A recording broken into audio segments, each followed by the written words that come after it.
everybody. This is Annie, and today I'm with Elizabeth and Maya at Sugar Sweet Farm. Welcome to Animal Bond Academy. Thank you. Oh my goodness. Oh my goodness.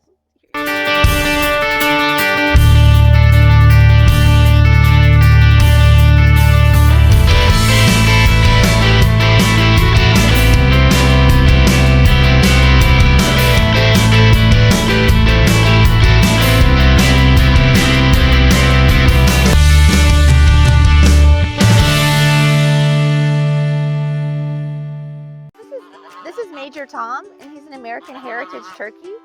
And this is his best friend Puddles, the goose.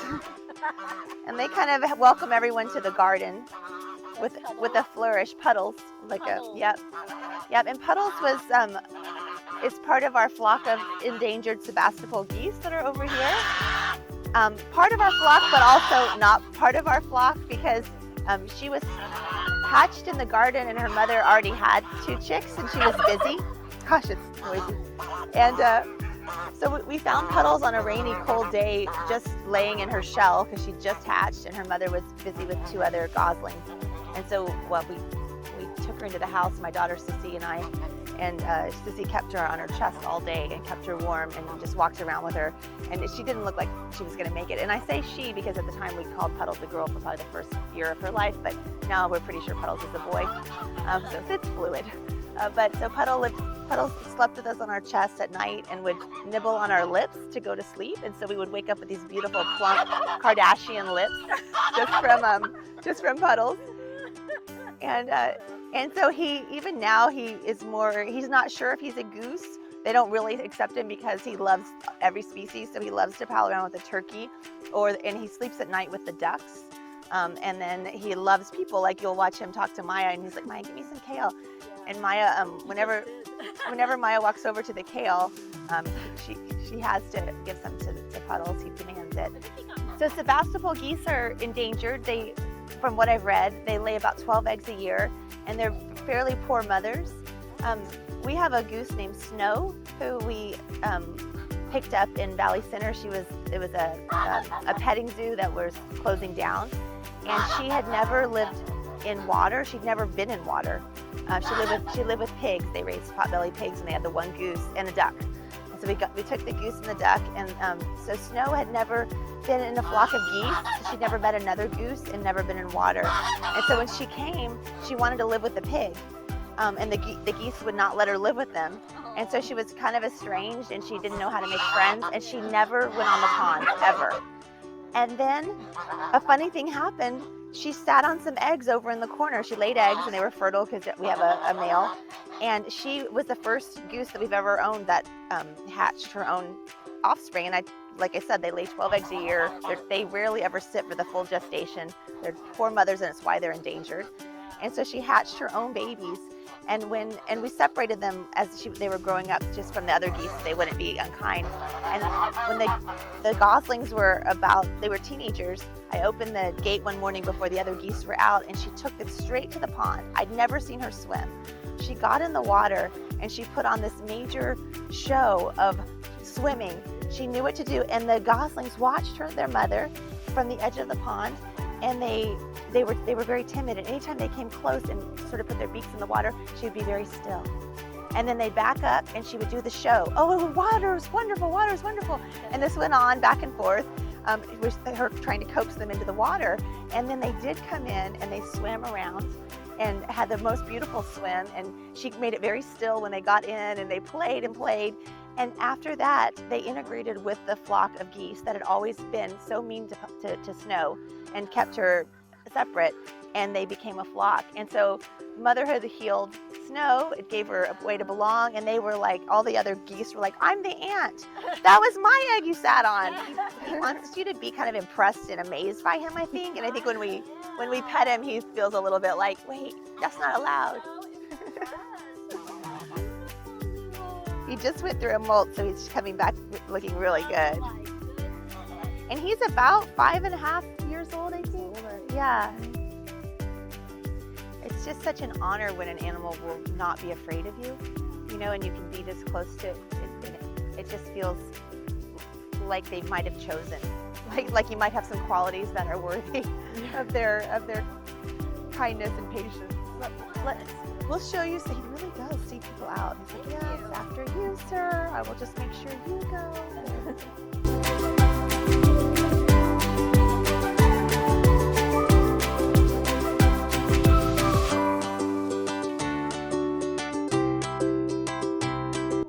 Everything here we built for our homeschooled children.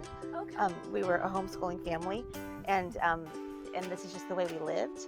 And then my children, as they became preteens and teenagers, they didn't know that other people didn't have this, that every kid didn't grow up this way. And so they started to do community service work, leading farm tours for scout groups and school groups, and just doing that as part of their community service work. And so we hosted lots and lots of tours, and they were working on their congressional award. It was and tracking their community service hours doing those tours. And that's kind of how it started. And then for lots of reasons, the world changed a little bit, and financially the farm needed to support itself a little bit more. And so we started to charge for tours and host birthday parties, and that was joyful work. And we really loved still connecting, making these connections. And so just as needs arose, business ideas came. And so we've done goat yoga. My daughter was raising dairy goats in 4-H already, and she heard about goat yoga. That seemed like a really fun way that she could make a little money and pay for her goats. And that's how it all started. The goats are so just healing to be around. They're so funny. And we had all these babies every spring, and we always try to figure out ways to have lots of people come and see the babies because it's such a short window of awesomeness. And I thought we'd do it for a month, and we are 3.5 years in, and I thought we would do it just as a fun thing. And instead we find people cry. They're touched. A lot of people they discover something about themselves. They find some goodness in themselves. They find that they haven't, especially now, smiled for a solid hour in a long, long time, and that it felt really good, and they want more of it. They end the class just feeling really changed from when they arrived. Maya and I are loving learning about llamas. And that's the fun thing is I am no expert.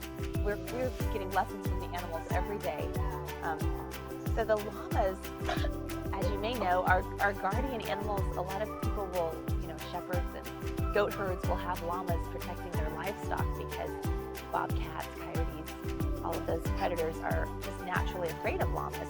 So, but these llamas are so highly socialized from doing goat yoga every weekend that they're very zen and great around people. So instead of just protecting small livestock, which they do for us here, they also want to seek out vulnerable people. So we'll see, especially Butterfly, who you're seeing now, Roger. She will sit on people's mats in class and absolutely heal them. She has a very healing energy, and she'll lay right next to them, and they'll tell me after class, my mother passed away last month. And it was so comforting to have that llama energy, like right next to me. And she will also very often sit next to the instructor and look out at the class in this very regal pose. So she's really special, but the llamas do that for people.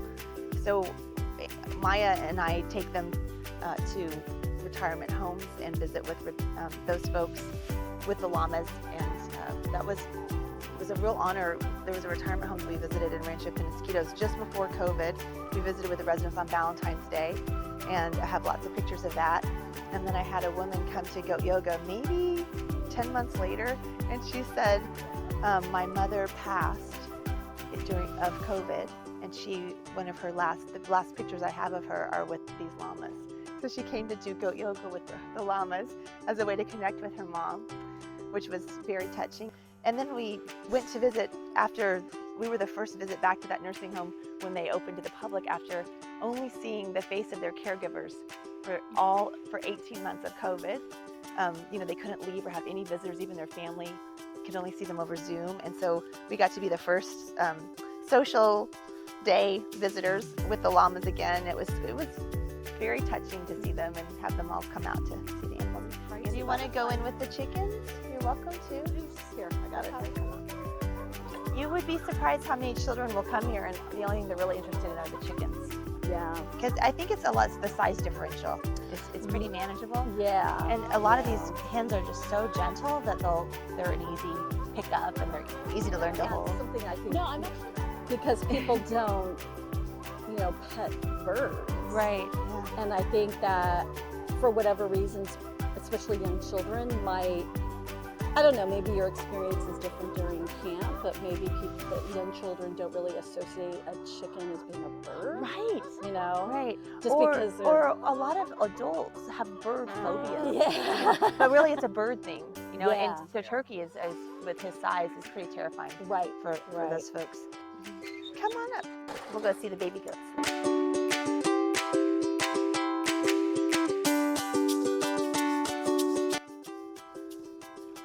Oh, can I?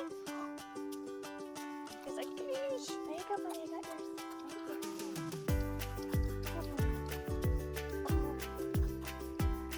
So this is Mayhem, Chaos, and Mischief.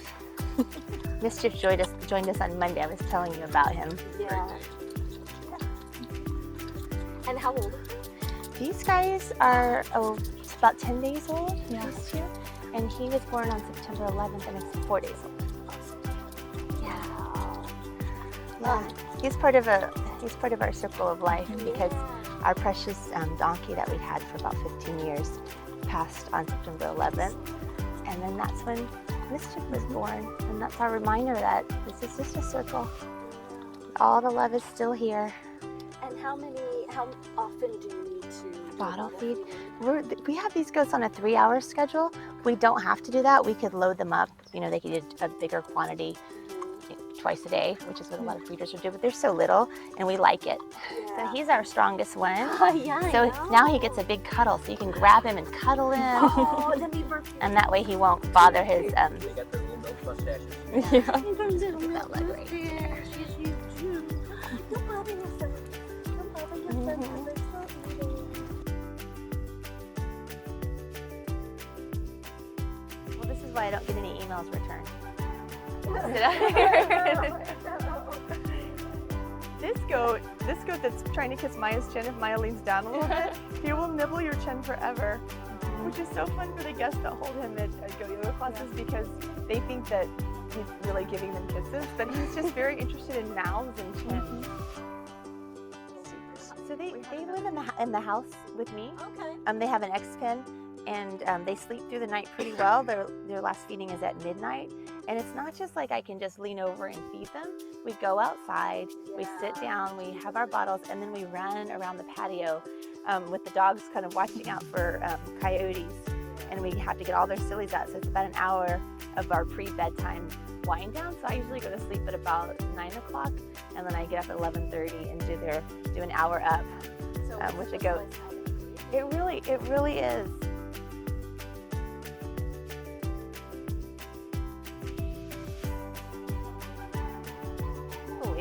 That goat is. They're so sweet. The day we brought him back, he was super shy. He was just laying under the chair by the hay bucket, and he didn't really want to come out much. And now it's like And 3 days later. I came here the next day, and I was like, "Is that the same goat? I know. What happened?" All these guys were best friends then, and it was It is super that- sweet. They're a Pez dispenser. They're gonna poop and pee wherever they go, so Yeah. it's not gonna live in your house. And they're super vulnerable to predators. So I've rebuilt our fences twice, which is a considerable property investment. People will often think that they're going to just put it in their, in low fencing, and that's not going to keep predators out. And also our llamas, I think, are really a big help to predators. But that's a pretty scary thing. Oh, you wanted to sit on my And shoulder. they're gonna grow up and be stinky goats. So you got to be sure you like the stinky ones. It's easy to love a baby. So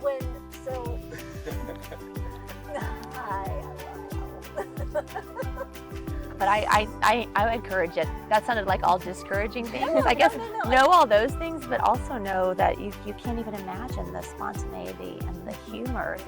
They're funny animals, and they're silly, and they're just absolutely. I mean, I think all animals are innocent, but the goats have some kind of childlike silliness, even as adults. It just never fails to amuse. I'd make it on the planet if I didn't have this much love. I agree. And sometimes I wonder how much is going to be enough. I don't know.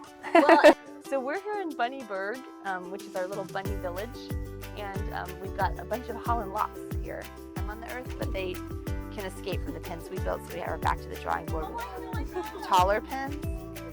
So they just take turns in Bunnyberg being out, and then they dig a hole. They show us where the vulnerable spots are. So we just built this summer, so we're still figuring out the weak spots.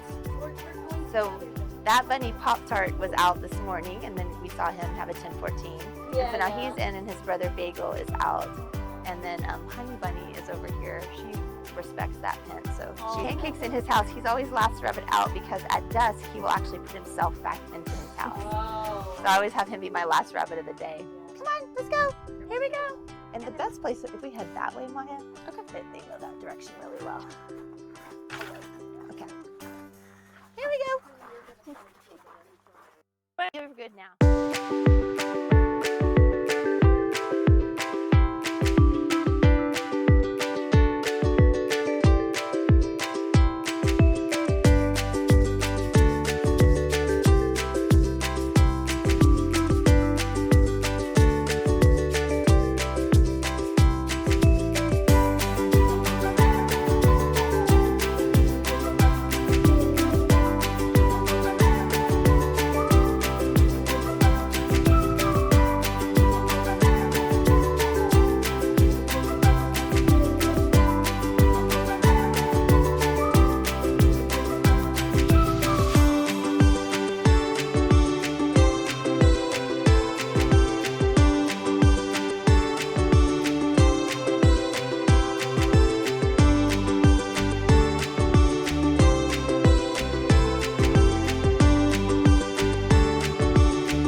The lockdown time, my children came home from India and came home from school, and so we had a full house of family members here with a quarantining girlfriend from Australia. So we had lots of people on the farm with needing something to do. So we started a project called Llama Bombs, where we would bomb Zoom calls. Yeah, so we did a lot of that, and that helped offset our feed expenses, and during that time when we couldn't have visitors come out to the farm.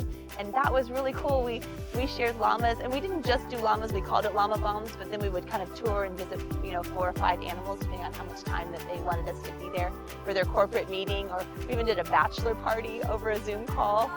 It was extremely joyful. It took a whole film crew, as you know, sorry about that, how much work it you know how much work it is to put up. It's really like a mini live production, but it's custom, where they would tell us even like it's so-and-so's birthday today, and we would have the goat eat a sign that said "Happy Birthday, Susie." And did family reunions of people that were separated. It was very joyful work. And then when we did open up, really pretty quickly in June, we were one of the only things people could do. And people were really wanting to be, our goat yoga programs are 100% outdoors and spaced out on the tennis courts. And we did them with masks on at the beginning, not now that we've learned more. So we were kind of the only show in town. So when people were feeling brave and wanting to do some of that, and it was very healing for people. And then we modified our tour business to do smaller groups and do private tours so that there's no overlap. And we found that to be something the animals loved.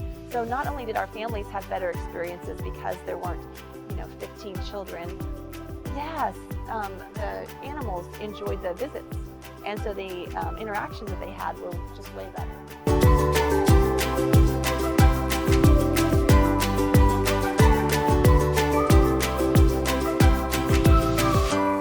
Well, that's it for us, everybody. Thank you so much to Elizabeth and Maya and Carmani at Sugar Sweet Farm. We'll see you next time on Animal Bond Academy. Bye.